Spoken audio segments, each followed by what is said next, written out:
자, 이어서 그 다음 거 마지막 거 한번 볼게요. 자, 이제 수요와 공급 중에 하나가 완전 탄력적이다, 완전 비탄력적이다 이렇게 나왔을 때, 자, 완전 탄력적이거나 완전 비탄력. 자, 이때만 그래프를 활용할 건데, 일단 제가 아까 이해시켜 드린다 했으니까 이거 한번 볼게요. 자, 어떤 거 하나는 알 수 있고 어떤 거 하나는 알 수가 없대. 그 이유가 뭐냐면 한번 그래프 한번 보여드릴게요. 자, 이 가격이고 양인데, 자, 수요가 있고 공급이 이렇게 있어요. 근데 수요가 증가했고 공급도 증가했대요. 둘 다 증가했대요. 자, 그러면 얘를 둘 다 우측으로 갈 건데, 곡선이 수요가 증가해서 이렇게 갔을 거예요. 근데 공급도 증가했대. 이렇게 증가했다 해보죠. 근데 증가했는데 누가 더 많이 변했는지 몰라요. 지금 수요의 증가가 있고 동시에 공급의 증가가 있는데 누가 더 많이 변했다는 얘기가 없어. 그러면 우리가 일치하면 일치한 결과, 한번 결과 문자 판단해 볼까요? 자, 양 증가고 양 증가니까 양은 어떻게? 증가. 그러면 나머지 가격은 알 수 없다. 이렇게 나와야 되는데, 자, 공급이 이제 증가됐대. 수요도 증가하고 공급도 증가했대요. 근데 만약에 공급이 조금 증가했다 그러면 이렇게 되니까 균형점이 여기로 돼요. 자, 그러면 처음에 균형점은 여기였는데 이렇게 됐으니까 가격은 상승, 양은 증가. 오른쪽 갔으니까. 만약에 좀 더 갔다고 해보죠. 그럼 이렇게 됐대요. 자, 그럼 균형 가격은 똑같을 수도 있어. 균형 가격은 똑같고 양은 증가. 더 많이 갈 수도 있어요. 더 많이 가면 균형 가격은 하락, 내려갔죠. 하락. 양은 증가. 그러면 누가 더 많이 갔는지 모를 때는 얘들은 다 여기보다 다 오른쪽에 있으니까 양은 증가라고 확실하게 얘기할 수 있어요. 근데 가격은 올라갈 수도 있고 내려갈 수도 있고 똑같을 수도 있어요. 그럼 가격은 누가 더 많이 변했는지 제시가 안 되면 알 수가 없다. 그래서 우리가 결론이 가격은 알 수가 없다 이렇게 된 거예요. 누가 더 많이 변했는지 제시가 되지 않았으니까. 근데 일치되는 건 양은 무조건 증가됐다고 판단할 수가 있어요. 오른쪽 갔으니까. 이런 이유 때문이고, 이런 걸 그래프를 함부로 그리면 잘못 그려놓고 증가됐고 상승됐잖아요 이렇게 얘기하면 안 돼요. 누가 더 많이 변했는지 알 수가 없으니까 이거인지 몰라요. 그러니까 알 수 없다라고 판단해야 돼요. 자, 우리는 이제 그래프를 완전이란 말 나올 때만 그래프를 그릴 거예요. 완전. 그래프도 좀 그려봐야 되는데, 자, 완전 나올 때 그래프를 그릴 텐데, 우리가 이미 배웠듯이 완전 비탄력이면 비 내리니까 무슨 선? 수직선이 돼야 되겠죠. 수직선이고, 자, 수직선이면 점이 위아래 올라갔다 내려갔다 할 수 있는데 좌우로 안 움직이는 게 뭐가 일정? 양이 일정. 중요한 얘기고, 자, 그럼 완전 탄력이면 수평선이고, 수평선이면 양은 변하는데 가격이 변하지 않죠. 가격이 일정. 이렇게. 자, 이때만 그래프를 그릴 거예요. 그럼 한번 보죠. 문제를. 수요가 완전 탄력적이고 이렇게 나왔어요. 그럼 수요는 증가했어요, 감소했어요? 증가했어요, 감소했어요? 이런 말 아니야. 그냥 완전 탄력적인 거 가만히 있는 거예요. 증가했다, 감소했다 이런 거 없고 그냥 완전 탄력적인 거 가만히 있는데 공급이 증가했대요. 공급만 증가했대. 자, 그러면 완전 탄력적인 수요 곡선에서 공급만 증가했대요. 이걸 이제 그래프로 그리는 거예요. 자, 그러면 그래프를 한번 그려보죠. 이렇게 있을 때 수요가 완전 탄력이니까 무슨 선? 무슨 선? 수평선. 이렇게 그려서 얘는 수요 거야. 자, 그럼 공급은 어떻게 그려요? 오른쪽이 올라갔어, 내려갔어? 오른쪽이. 공급 곡선. 오른쪽이 내려갔어요, 오른쪽이 올라갔어? 그래, 그 얘기하는 거예요. 공급 곡선이야. 공급은 이렇게 그려야 돼요. 근데 공급이 증가했대. 곡선이 어느 쪽으로 이동해야 돼요? 우측으로 이동해야죠. 이렇게 우측으로 이동시켜 보는 거예요. 그럼 이 점이 이 점으로 갔으니까, 자, 양은 어떻게? 증가. 가격은 일정. 결론이 이거예요. 양은 증가, 가격은 일정. 자, 이 완전이란 말 나올 때만 이제 그래프를 그려보는 거예요. 나중에는 그래프 안 그리고 제가 바로 이해할 수 있게 설명할 텐데, 공급이 어떻게 생겼는지, 완전 탄력은 어떻게 생겼는지 알아야 되니까 여기서 그래프 연습을 해보는 거예요. 자, 그럼 두 번째도 한번 해보죠. 수요가 증가하는데 증가하는데 공급이 완전 비탄력이래. 공급은 증가했다 감소했다 그런 얘기가 없어. 그냥 완전 비탄력 하나 그대로 있는 거예요. 자, 그러면 이렇게 됐을 때 완전 비탄력이니까 무슨 선? 무슨 선? 수직선. 수직선. 자, 그러면 얘가 공급은 완전 비탄력이고, 자, 수요가 증가했대요. 그럼 수요 곡선은 오른쪽이 내려갔다 올라갔다? 수요 곡선 오른쪽이 내려갔어요 올라갔어요? 수요 곡선 오른쪽이 아니 수요 곡선 오른쪽이 내려갔어 올라갔어? 내려갔어요. 공급 곡선 오른쪽이 올라갔어. 우리 처음에 배웠던 거. 자, 그럼 수요 곡선이 이렇게 내려가 있는 수요 곡선을 그려야 돼. 얘가 수요야. 맞죠? 이거 다 우리 알고 있는 거. 근데 수요가 뭐 됐대? 증가됐대요. 그럼 곡선을 어느 쪽으로 이동시켜야 돼? 우측으로 이렇게 이동시키면 여기 있는 점이 여기로 갔겠네요. 1번이 2번으로 갔어. 가격은 상승, 양은 일정 이렇게 되겠네요. 그래서 양은 일정, 가격은 상승 이렇게 판단하는 거예요. 그럴 수 있겠죠? 아직 우리 수요 곡선이 익숙치가 않아?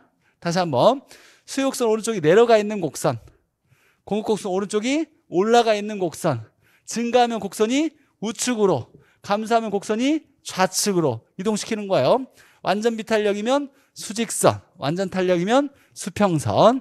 그래서 완전이란 말 나올 때만 그래프를 그려서 우리가 양과 가격을 판단해보고 나머지는 그냥 문자로 볼 때 지문으로 해석할 텐데 수요가 증가하든 공급이 증가하든 첫 번째 판단할 건 양은 증가. 근데 가격만 우리가 따져보는 거예요. 수요 증가하면 가격은 상승, 공급 증가하면 가격은 하락 이렇게 따져보는 거. 자, 그리고 이제 경제론 뒷부분에 2단원 뒷부분에 이제 경기 변동 유형이 나와요. 죄송하게도 제가 입문서 페이지를 이렇게 적어놓은 걸 깜빡했어요. 근데 입문서가 내용이 많지 않으니까 금방 찾아낼 거예요. 경기 변동. 자, 보죠. 어려운 건 아니에요. 이건 한번 딱 이해하고 외워두면 앞으로 딱히 공부할 게 별로 없어요. 자, 경기라는 건 수요와 공급의 활발한 정도를 경기라 그래요. 자, 저번에 우리가 얘기했을 때 경제 활동이 뭐냐? 경제 활동은 뭐예요? 경제 활동이 뭐다? 수요와 공급.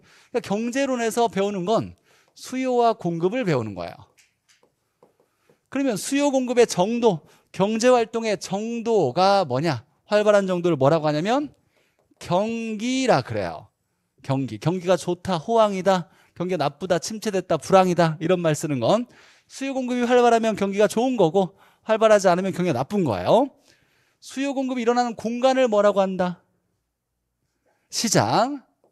자, 그러면 우리가 학계론을 앞으로 이제 공부할 때 경제란 말 나오면 수요 공급과 밀접한 관련이 있고 경기라는 말 나와도 수요 공급과 밀접한 관련이 있고 시장이란 말 나와도 수요 공급과 밀접한 관련이 있어요. 자, 그러면 나중에 이제 이런 질문 많이 나올 거예요. 시장의 위험을 분석한다라는 얘기는 뭘 분석하는 거냐면 수요와 공급의 위험을 분석하는 거예요. 시장 분석한다라는 건 수요와 공급을 분석하는 것과 똑같아요. 경기 위험이다라고 나왔어. 경기의 위험. 경기 위험은 뭘 얘기하냐면 수요와 공급에 의해서 뭔가 안 좋아지는 걸 얘기하는 거예요. 그러니까 앞으로 부동산 학계론에서 경제다, 경기다, 시장이다 이런 말 나오면 다 뭐와 똑같다? 수요 공급을 연관시켜야 돼요. 수요 공급을. 자, 그러면 경기는 수요 공급의 활발한 정도를 얘기하는데 얘는 가만히 있어요, 변해요? 변하겠죠? 이게 경기가 변한데 경기가 변하는 유형이 4가지가 있대요. 자, 첫 번째 순환적 경기 변동. 순환한다는 건 좋아졌다가 나빠졌다, 좋아졌다, 나빠졌다 이렇게 계속 반복하는 걸 순환적 경기 변동인데 이 좋아졌다, 나빠졌다는 과정이 4개로 나눠서 우리가 이해를 해요. 4개. 회, 상, 후, 하 이렇게. 자, 이 4개를 좀 기억해놔야 돼요. 회상은 좋아지는 거, 후하는 나빠지는 걸 얘기해요.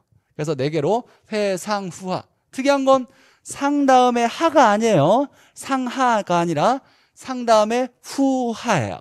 그래서 머릿속에 외워야 돼요. 회, 상, 후하. 이따가 한번 자세히 나눠볼 거예요.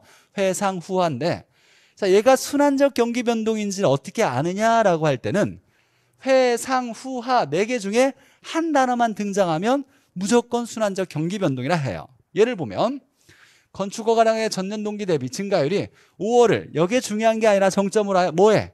후퇴기에 접어들었다라고 나왔어.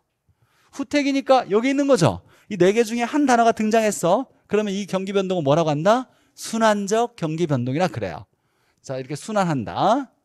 자, 두 번째는 무작위적 경기 변동인데 이 무작위라는 말은 불규칙을 얘기하는 거예요. 그래서 불규칙하게 경기가 변한다. 어떻게 변할지 모르겠다라고 얘기하는 거예요. 무작위적 경기 변동은 즉 예상하지 못한 원인에 의해서 경기가 변하는 것을 무작위적 경기 변동이라 그래요. 전쟁 일어날지 알아요, 몰라요? 몰라요. 자연재해 올지 알아, 몰라? 몰라. 코로나가 왔을지 올지 안 올지 몰랐어요. 그럼 정부의 정책이 이런 정책을 펼칠 거라는 거 내가 알아, 몰라? 몰라요. 정부의 정책, 규제, 전쟁, 재해 이런 것들 다 무작위적 경기 변동이에요. 근데 어떤 원인 때문에 변했대. 예를 들면 파업에 의해서 자동차 경기가 안 좋아졌어. 파업에 의해서. 이건 무슨 변동이에요? 파업이 있을지 알았어, 몰랐어? 몰랐어요. 이것도 무작위예요. 어떤 지역에 투기적 요소가 발생해서 경기가 급작스럽게 변했어. 투기가 있을지 알았어, 몰랐어? 몰랐어. 이런 것들은 다 무작위적 경기 변동이라 그래요. 그러니까 예기치 못한 원인에 의해서 재해, 전쟁, 특히 정부의 규제나 정책에 의해서 변하는 걸 무작위적 경기 변동이라 그래요. LTV, DTI는 이제 워낙 중요한 거니까 얘는 뭐 할 때 중요한 얘기예요. 뭐 할 때? 좀 알아듣게 얘기해봐요. 그래. 대출할 때. 주택담보 대출할 때요. 대출금의 규모를 정할 때 대출금을 많이 빌려줄 거냐 적게 빌려줄 거냐를 정할 때 나라에서 LTV와 DTI를 규제해요. 자, 얘가 낮아지면 돈을 많이 빌려줘요, 조금 빌려줘요? 조금 빌려줘요. 이건 당연히 알고 있어야 돼요. LTV, DTI가 낮아진다는 건 대출금을 조금 빌려준다는 거야. 그러면 금융규제가 강화된 거예요, 완화된 거예요? 강화된 거예요. 그럼 지금은 금융규제가 강화돼 있어요? 강화돼 있어요. 대출금 조금 빌려주라고. LTV, DTI가 굉장히 낮아져 있는 상태예요. 자, 그러면 LTV, DTI는 금융정책에 해당되는 거니까 이런 것도 다 무작위적 경기 변동이에요. 그러면 지금 이렇게 얘기할 수 있어요. 정부의 금융규제 강화에 의해서 LTV, DTI를 하향 조정했더니 부동산 시장이 안정되었다. 이런 질문이 나왔어. 그럼 정부 규제에 의해서 안정된 거죠. 정부 규제에서 경기가 변한 거야. 이건 무슨 경기 변동? 무작위적 경기 변동. 이렇게 판단하는 거예요. 자, 세 번째는 계절적 경기 변동. 계절마다 나타나는 경기 변동이에요. 계절마다. 냉방장치는 언제 잘 팔려? 여름에 가면 잘 팔려요. 자, 그러면 건축 경기는 겨울마다 좋아요, 나빠요? 나빠요. 그럼 여름방학, 겨울방학 때마다 대학교 앞에 임대주택의 공실률이 높아요, 낮아요? 공실률이 높겠죠. 대학생 다 집에 가니까 대학교 앞에 없어, 사람들이. 그러면 이렇게 매년 계절 때마다 이렇게 경기가 달라지는 건 계절적 경기 변동. 한글만 읽을 수 있으면 풀 수 있어요. 매년 계절마다 발생하는 거. 봄, 가을철마다, 매년 봄, 가을철마다 이사철에 집값이 막 변하는 경기가 변했어. 방학 기간마다, 여름방학, 겨울방학 때마다 대학교 근처 원룸의 공실률이 높아졌어. 그럼 매년 계절마다 나타나니까 계절적. 자, 마지막에 장기적 경기 변동. 자, 원래 부동산의 경기는 18년 주기로 좋아졌다 나빠졌다를 반복해요. 18년 정도 걸려, 일반적으로. 근데 장기적이란 건 서서히 좋아졌다가 서서히 나빠지니까 훨씬 오랜 시간 걸쳐서 좋아졌다 나빠졌다를 반복해요. 50년 정도로 긴 시간 동안에 서서히 좋아졌다가 서서히 나빠졌다가 이렇게 변하는 걸 장기적 경기 변동이라 그래요. 그러면 서서히라는 말을 안 써. 어떤 게 서서히 변하는 거냐를 이제 찾아내야 되는데, 이거 우리가 다른 말로 뭐라고 하냐면 추세적으로 변했다 또는 지속적으로 변했다, 이런 말이 나오면 장기적 경기 변동을 얘기하는 거예요. 자, 그래서 장기적 경기 변동은 30년, 50년 동안에 걸쳐 원래 18년 주기로 경기가 변해야 되는데 부동산은 일반적으로 훨씬 더 오랜 시간에 걸쳐서, 이 말이 중요한 거야. 추세적으로 경기가 변했다 또는 지속적으로 경기가 변했다 이런 말 나오면 서서히 경기가 변하는 걸 얘기하니까 이건 장기적 경기 변동이라 그래요. 자, 내용은 그렇게 어려운 건 아니에요. 자, 그러면 이 문제가 출제자가 한 3, 4년에 한 번씩 내요. 내면 보너스 나온 거니까 틀리면 안 되는 거고, 이런 걸로 앞으로 이제 계속 시간을 들여서 할 필요는 없고, 한번 이해했으니까 4개만 있다를 알면 돼. 문제는 4개만 내지 않아요. 다른 거 전혀 새로운 걸 낼 거야. 근데 경기 변동 유형 나오면 우리가 풀 건 4개만 있다. 4개를 외울 건데, 강화도에서 유명한 거 뭐? 강화도 알아요? 강화도? 순무 뭔지 알죠? 모르면 그냥 그런 거 있다고 하고, 순무가 유명해. 게장도 유명해. 이 간장게장 아닌 거 알아요. 그냥 우리가 그냥 기억하기로 그냥 강화에서는 그냥 이제 순무 게장이 유명하다 이렇게 생각해. 그래서 순무게장이라고 외울 거예요. 순무게장. 그러면 앞으로 이제 경기 변동의 유형 4가지가 뭐냐 그러면 순무게장이에요. 순은 뭐? 순환적 경기 변동. 무는 무작위적. 그 다음에 개는 계절적, 장은 장기적. 장기적이란 말과 똑같은 건 추세적, 지속적 이렇게 해석하면 될 거예요. 자, 그리고 순환적 경기 변동에서는 4가지 국면 순서로 가는데 순서가 정해져 있어요. 회, 상, 후, 하 이렇게 순서로 좋아졌다 나빠졌다 반복한다는 거. 회, 상, 후, 하. 이걸 알아야 회, 상, 후, 하를 알아야 순환적 경기 변동을 찾아요. 회, 상, 후, 하 4개 중에 하나만 들어가면 순환적 경기 변동. 자, 그러면 이제 순환적 경기 변동의 회, 상, 후, 하를 한번 우리가 따져보도록 하죠. 자, 순서가 회, 상, 후, 하예요. 자, 중요한 건 하가 중요해. 우리가 하를 중심으로 볼 거예요. 회, 상, 후, 하. 자, 그럼 보죠. 얘가 좋아졌다가 나빠졌다가 좋아졌다가 나빠졌다 할 텐데 한 순환을 딱 끊어서 이걸 우리가 4개로 나눠보죠. 4개로. 자, 그러면 좋아지는 거 이렇게 2개가 있고 나빠지는 거 2개가 있어요. 자, 이렇게 이건 좋아지는 거니까 호황기라고 하고 이건 나빠지는 거니까 불황기라고 하는데 좋아지는 걸 우리가 회복기, 그 다음 여기를 상향기. 여기가 뭐다? 하향이에요? 후퇴예요? 후퇴기. 회, 상, 후 하니까 여기가 후퇴기, 여기는 하향기 이렇게 될 텐데, 자, 이제 여기서 나오는 문제는 뭐냐면 야, 회상후화 중에 매도인과 매수인 중에 누가 시장을 주도하느냐, 이게 이제 첫 번째예요. 누가 주도할 거냐. 자, 그럼 보죠. 우리 예를 한번 보죠. 하향기 나빠질 때 2개 똑같을 건데, 자, 그러면 경기가 나빠지고 있대. 내가 여기에 있어 현재. 그럼 자고 일어나면 가격이 또 떨어져. 이건 가격선을 얘기하는 거예요. 가격선을 얘기하니까 자고 일어나면 가격이 떨어져. 또 떨어져. 계속 떨어질 때 돼요. 경기가 나빠지고 있으니까 떨어질 거예요. 그러면 내가 현재 여기에 있을 때 내가 부동산을 살까요? 안 살까요? 이러면 중개업하면 안 돼. 자고 일어나면 가격이 떨어진대. 그럼 내가 사면 좋아 안 좋아? 떨어진 다음에 사야지 나중에. 근데 다 계속 떨어질 것 같대. 지금 경기가 나빠지고 있을 때니까. 그럼 경기가 나빠질 때는 산다 안 산다? 안 사요. 안 사는 거 맞아요? 산다고 하면 안 돼. 언제 사? 가격이 올라가려고 할 때 사야 돼. 그러니까 떨어지려고 하고 있으니까 경기는 지금 나빠지고 있을 때니까 안 사야 돼요. 그럼 보죠. 여기에 매도인 수와 매수인 수 중에 누가 많아? 매도인이 많죠. 사는 사람이 없고, 야, 자고 일어나면 가격이 떨어지니까 빨리빨리 팔려 그래. 매도인이 많죠. 얘가 100명 있어. 얘가 1명 있어. 계약은 몇 건 일어나? 몇 건 일어나요? 아니 100명 있고 1명 있대. 안 일어나? 한 건은 일어나겠지. 그죠? 한 건 일어나요. 누구에 의해서 일어나? 매수인에 의해서 일어나. 그럼 얘가 사냐 안 사냐가 수요 공급을 결정하게 되는 거예요. 얘는 이미 많이 있으니까 얘가 중요한 게 아니라 매수인이 중요해요. 그러면 내려갈 때는 누가 더 중요하다? 매수인이 중요한 거예요. 얘가 중시돼. 얘가 시장을 주도하고 얘가 시장의 우위에 있다거나 이런 얘기를 할 수가 있어요. 그렇죠. 그럼 우리가 중개업을 하려고 그래요. 중개업을 해.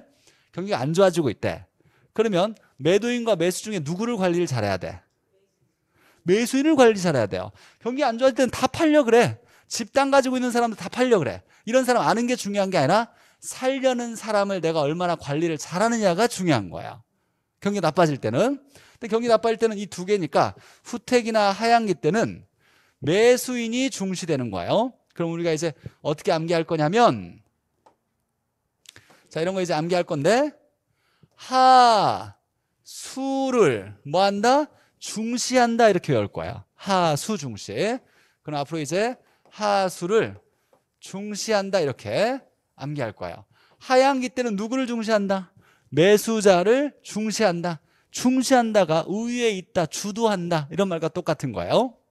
그럼 앞으로 후택에도 누가 중시되는 거예요? 똑같이 매수인이 중시되는 거예요. 자, 두 개가 있을 때는 두 개를 완벽히 공부해야 돼요. 하나를 정확하게 공부해야 돼요. 하나를 정확히 해야 돼. 두 개 다 완벽하게 하면 좋은데 우리 머리가 그러지가 않아요.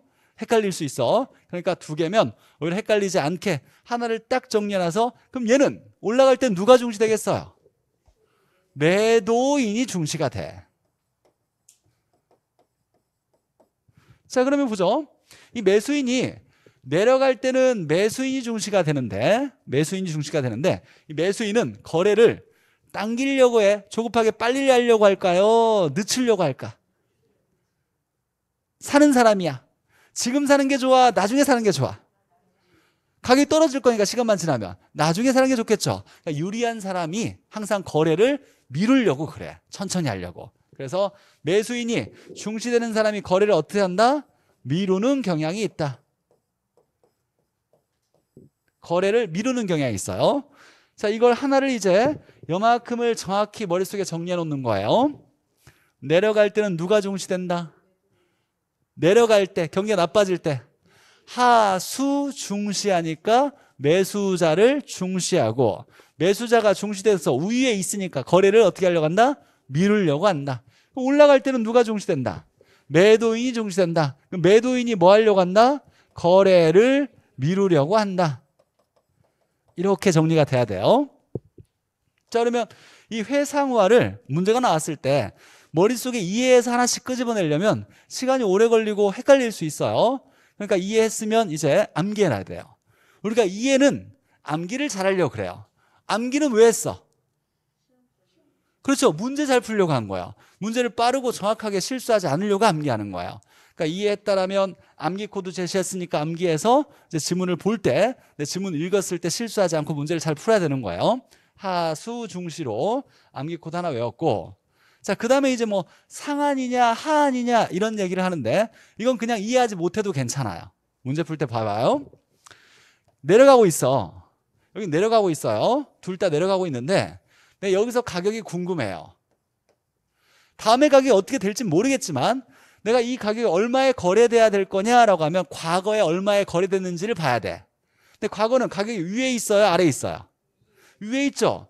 그럼 과거 사례의 가격은 얘의 뭐가 된다고? 상한이 된다고 얘기해요.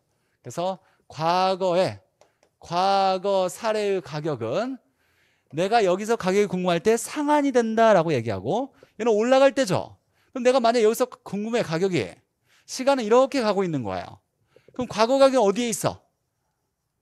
아래에 있죠. 그럼 뭐가 된다고? 하한이 된다. 과거 사례의 가격은 하한이 된다. 이렇게 얘기하는 거예요. 뭐 이건 이제 뭐 어렵지 않으니까 다 할 수 있을 거예요. 올라갈 때는 과거는 아래에 있으니까 하한이 된다. 내려갈 때는 과거는 위에 있으니까 상한이 된다. 이런 표현을 쓸 거예요. 이해됐죠? 자, 그러면 이렇게 네 가지가 나왔을 때 우리가 기준 잡을 건 얘는 내려가는 거, 경기가 나빠지는 거, 얘는 경기가 좋아지는 거. 근데 나빠질 때 우리 기준 잡았던 건 뭐예요? 하야. 하수 중시. 내려갈 땐 누구? 매수자를 중시하더라. 그래서 하수 중시 이렇게 매수인을 딱 잡아놨어요. 그럼 중시했다는 건 우위에 있다, 주도한다 이런 얘기할 수 있겠죠. 매수인이 거래를 미룬다, 당긴다? 거래를 미룰 거예요. 유리한 사람이 거래를 미루는 경향이 있어요. 미루는 경향이 크다 이렇게 외웠어요. 그럼 당연히 후퇴도 똑같아. 같이 내려가는 거니까. 매수인이 중시되고 매수인이 거래를 미룰 거야. 그러면 위에 회상은 반대로 누구? 매도인이 중시될 거야. 매도자가 중시된대요. 그러면 이제 누가 중시될 거냐 판단했고, 자, 후하는 내려가는 거니까 얘는 내려가는 거야, 이렇게. 그럼 여기서 가격이 궁금할 때 과거는 위에 있으니까 뭐가 된다? 상한이 된다. 상한이 된다. 상한이 된다. 기준은 나중에 배울 거니까 일단은 몰라도 되고, 상한이 된다. 그러면 이 회상은 올라갈 때니까 내가 여기 가격 궁금할 때 과거는 어디에 있다? 아래에 있으니까 하한이 된다. 하한이 된다. 하한이 된다. 이 문제 나오면 이제 실수하지 않아야 되겠죠. 머릿속에 기억해야 할 암기 코드는 하수 중시 이렇게 외워놔야 돼요. 하수 중시. 경기 변동의 유형 네 가지 뭐가 있다? 순무개장 네 가지. 이런 암기 코드를 뭐 일찍부터 꼭 외워야 되는 건 아니야. 근데 일찍 외워두면 나중에 쉽게 공부할 수 있으니까 나중에는 또 더 배울 내용들이 많아요. 우리 뭐 11월, 12월 배우는 거, 11월, 12월에 배우는 걸로 끝나는 게 아니라 이제 가장 기본적인 거 배우고 점차 또 중요한 것들을 배워 나갈 거니까 양을 줄이려면 일찍부터 공부해두면 좋아요. 그래서 근데 민법은 모르겠어. 학개론만이라도 좀 복습을 좀 해요. 토요일날, 일요일날 시간 내서 야간에 공부하는 거 힘들겠지만 토요일날, 일요일날 그 주에 배웠던 학개론은 한두 시간 정도는 복습을 해서 문제 정확히 풀어내는지 확인해보고, 그럼 나중에 좀 더 일찍 점수 이렇게 얻으면서 즐겁게 공부할 수 있을 테니까.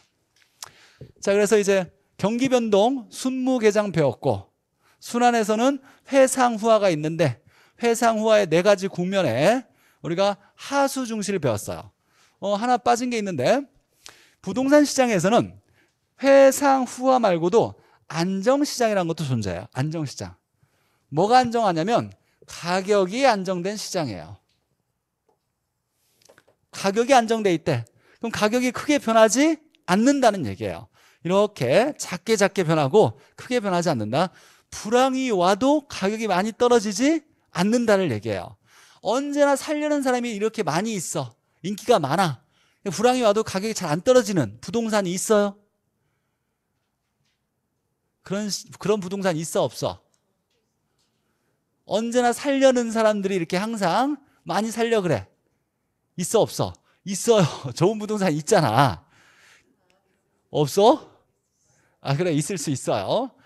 우리가 장선 위치를 목이라고도 해. 목이 좋다 이런 말 하죠. 이걸 우리가 학문적 표현으로 입지라 그래. 입지가 좋은 소규모의 좋은 주택, 소규모의 주택이나 상가들은 언제나 항상 살려는 사람이 좀 있다 보니까 경기가 안 좋아도 가격이 많이 떨어지지 않아요. 이런 부동산을 뭐라고 얘기하냐면 안정시장이라고 얘기해요. 안정시장.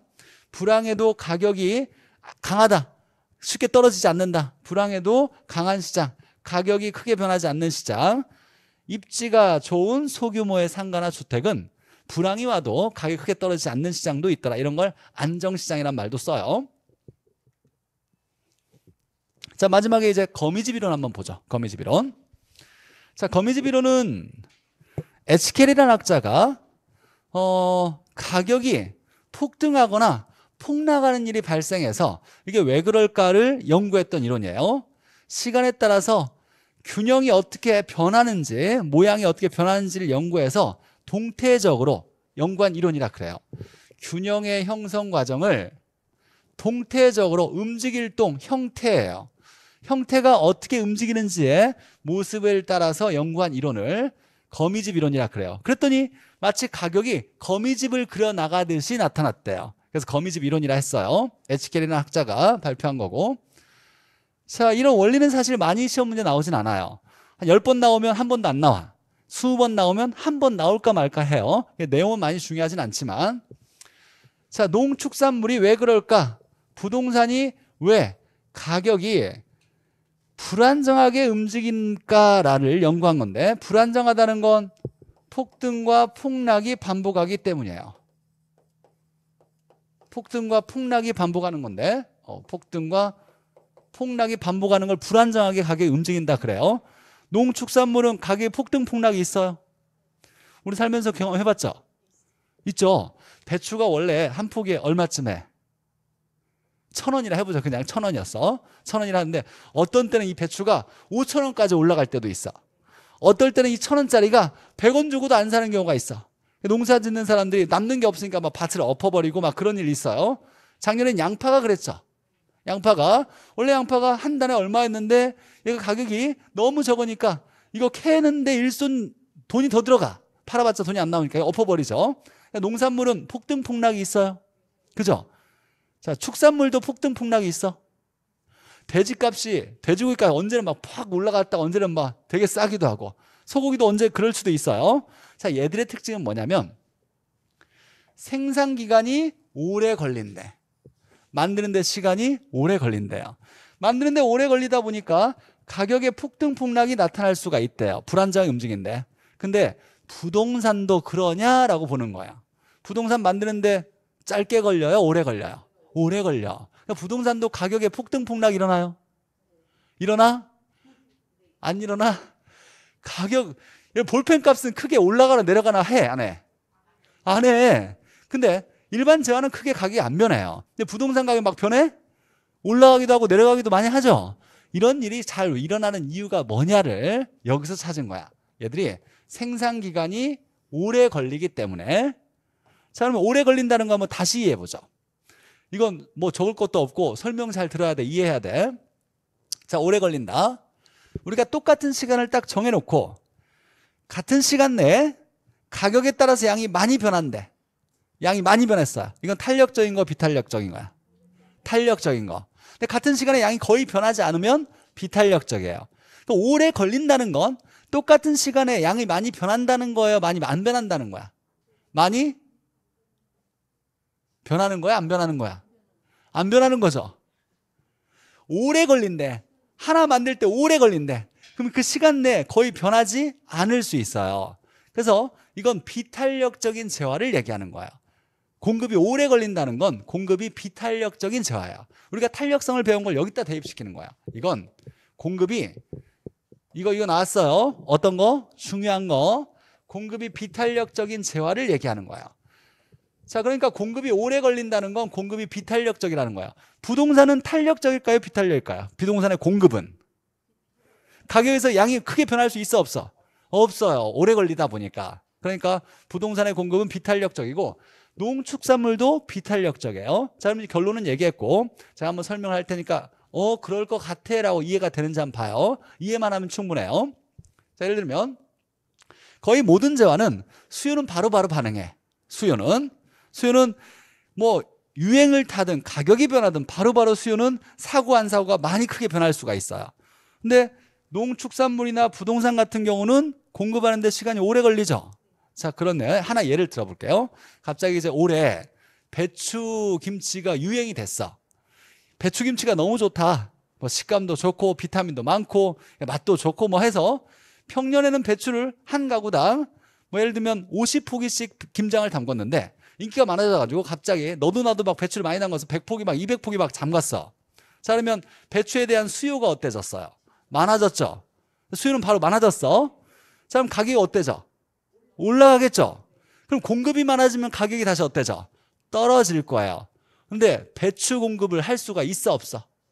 없어. 왜냐면 작년에 심어놨어야 돼, 배추를. 근데 작년에는 예년과 똑같이 그냥 쓰겠지라고 먹겠지라고 해서 그만큼만 심었는데 갑자기 양이 많아진 거야. 배추를 너도 나도 먹으니까. 가격이 올랐는데 공급이 나오면 가격이 떨어질 건데 공급 될 수가 없어요. 작년에 안 심어놨으니까. 가격이 계속 올라가. 인기가 많을수록. 그래서 배추 한 포기에 1,000원짜리가 10,000원까지 올라갔어요. 10배 올라갔대. 그런 일이 일어날 수 있겠죠. 자, 그러다가 배추 농사 짓는 사람들이 야, 배추가 올해는 1,000원짜리가 10,000원까지 갔어. 내년에 내가 올해 배추를 많이 심으면 대박이 나겠네. 돈을 많이 벌 수 있겠네. 너도 나도 배추 농사 짓는 사람이 그렇게 생각해요. 자, 그래 배추를 막 심었어. 올해 심었어요. 한 해가 지나갔어. 그랬더니 갑자기 또 유행이 변해. 알타리 김치가 더 좋아. 이렇게 유행이 됐어요. 배추는 또 평년처럼 똑같이 하고 알타리 김치를 막 사 먹어.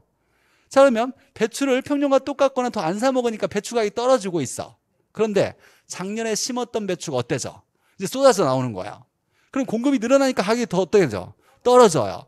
그럼 가격이 1,000원짜리가 이제 100원도 안 되는 거야. 그럼 뭐 팔아봤자 이윤이 안 남는 거죠. 이런 현상이 나타나는 거예요. 폭등하거나 폭락. 자, 그럼 원인은 뭐 때문이에요?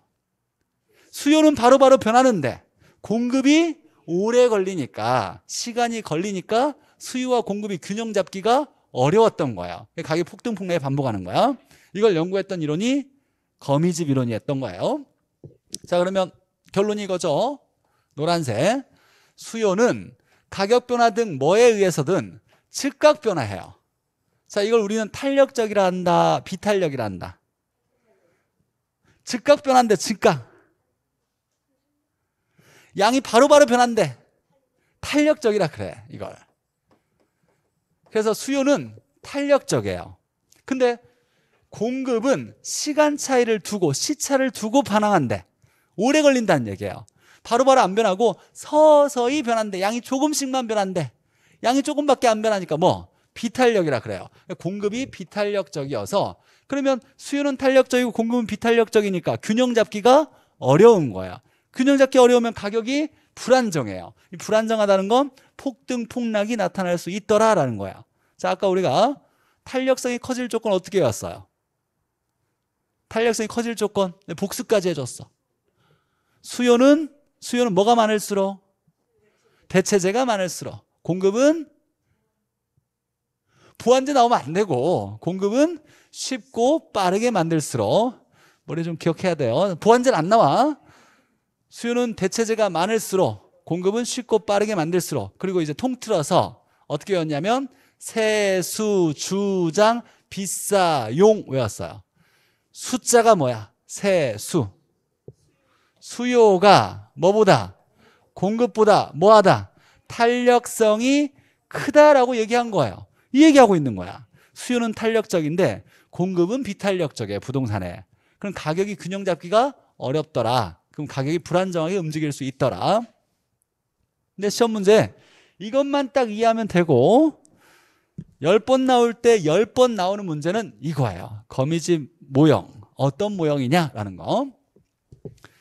자, 거미집 모형은 수렴형이 있고 발산형이 있고 순환형이 있어요. 세 개가 있는데 이 세 개를 구분하는 게 중요해요. 세 개 구분하는 거.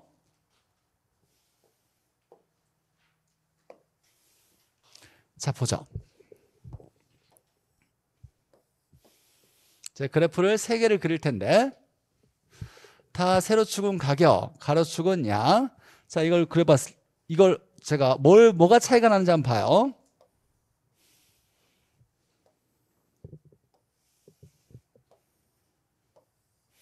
자, 오른쪽이 내려가 있으면 무슨 곡선?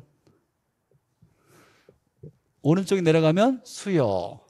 오른쪽이 올라가면 공급. 얘도 수요. 오른쪽 내려갔으니까 오른쪽 올라가면 공급. 얘는 수요. 얘는 공급. 세 개 뭐가 달라?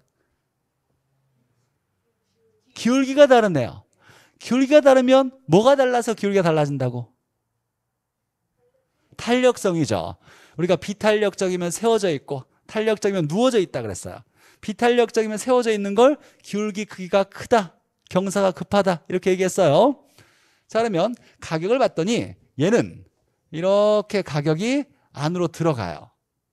얘를 봤더니 가격이 점점 밖으로 퍼져나가. 얘는 제자리에서 이렇게 돌아요.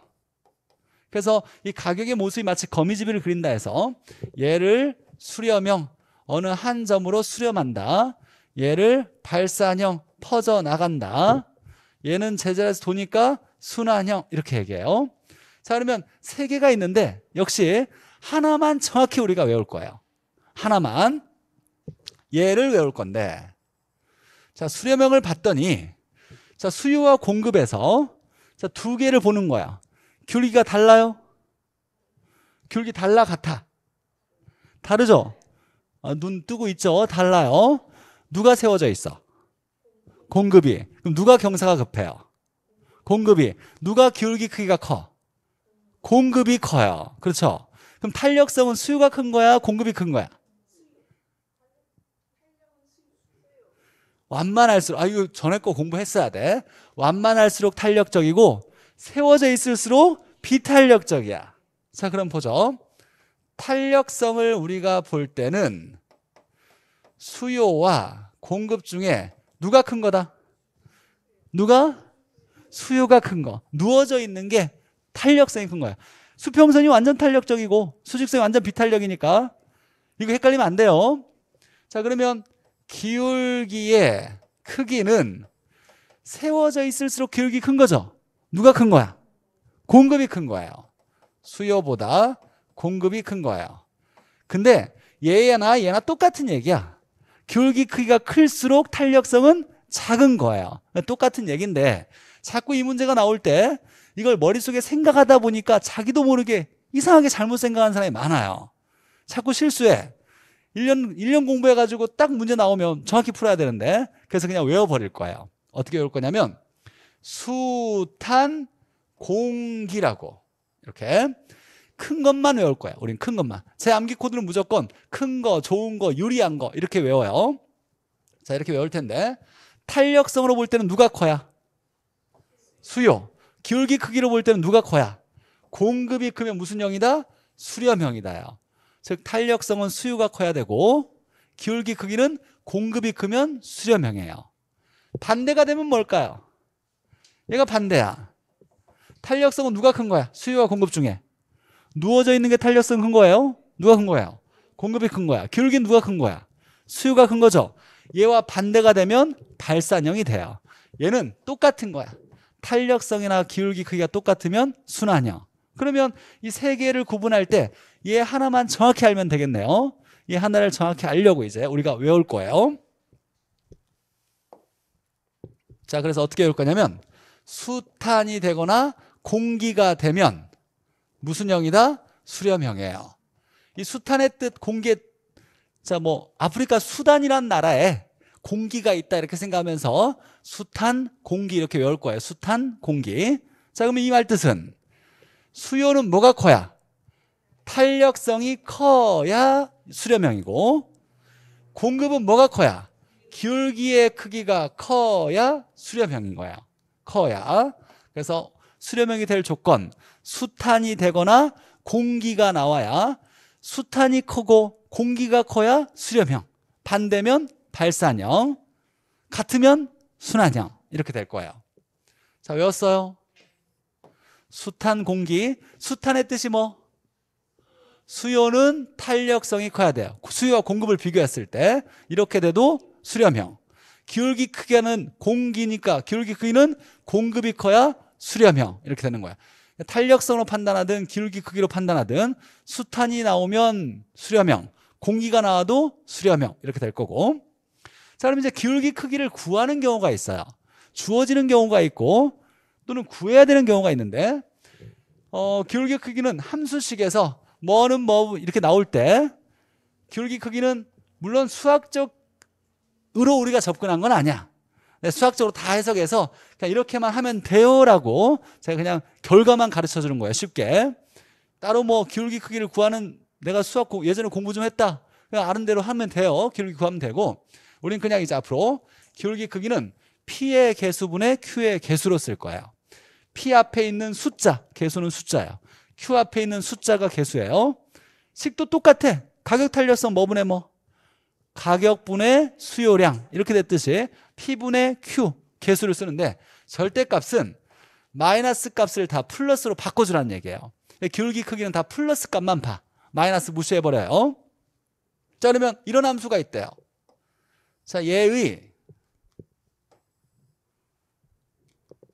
자, 이 함수의 기울기 크기를 구하래. 그럼 P의 개수 얼마?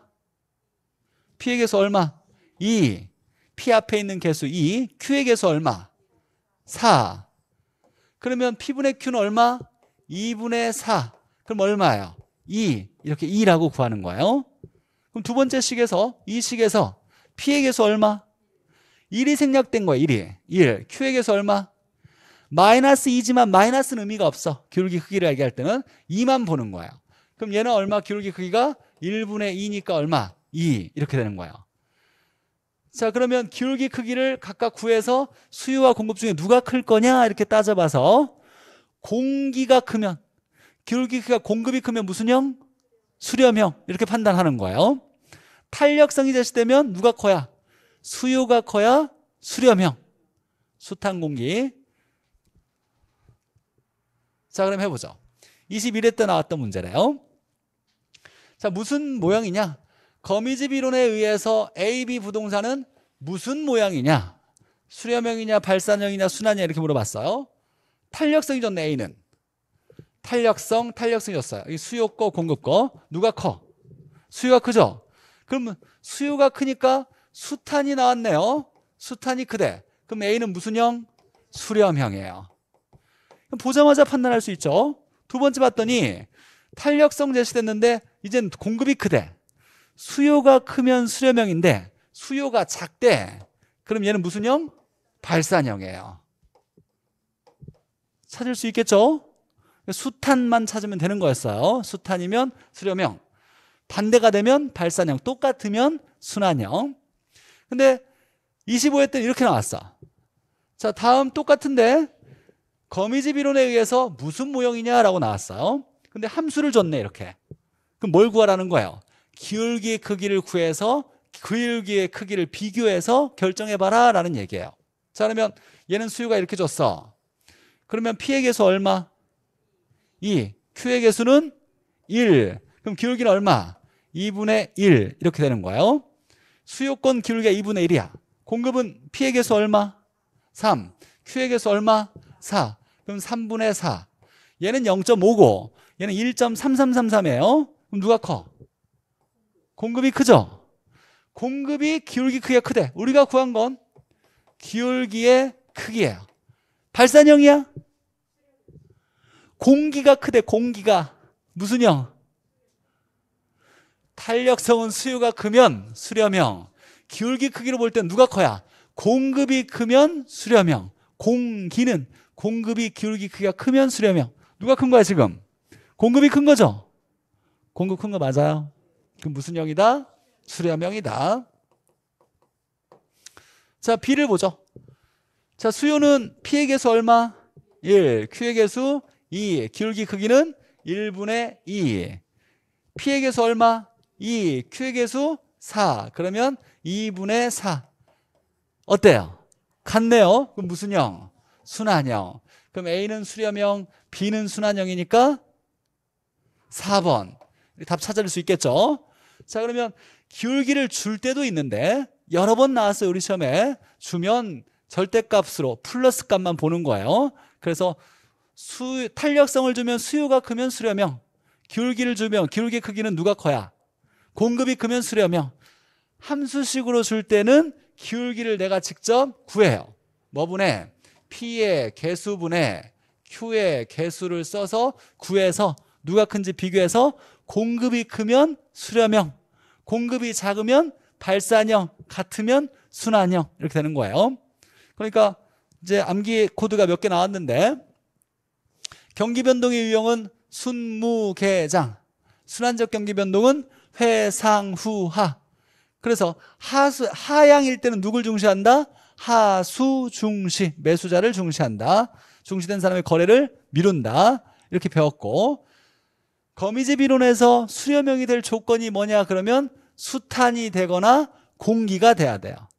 수요가 탄력성이 크면 수렴형이고 공급이 기울기 크기가 크면 수렴형이에요. 수탄이 되거나 공기가 되면 수렴형이다. 반대면 발산형, 똑같으면 순환형. 자, 여기까지 하고 잠깐 쉬었다 할 건데 문제 거미집 이론까지 한번 다시 풀어봐요.